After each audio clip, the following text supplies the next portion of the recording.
Signal கோளாறால் தாம்பரத்தில் ரயில்கள் ஸ்தம்பிப்பு. Signal கோளாறு காரணமாக தாம்பரத்தில் மின்சார ரயில்கள் ஆங்காங்கே நிறுத்தப்பட்டன.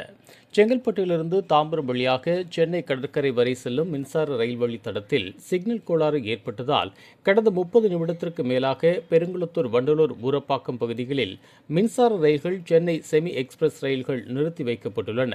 இதனால் பயணிகள் அவதியடைந்தனர்.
இதுபோன்ற உள்ளூர் செய்திகள், மாநில செய்திகள் மற்றும் பயனுள்ள தகவல்களை உடனுக்குடன் தெரிந்து கொள்ள GST ஆன்லைன் மீடியாவை இலவசமாக சப்ஸ்கிரைப் செய்து கொள்ளுங்கள்.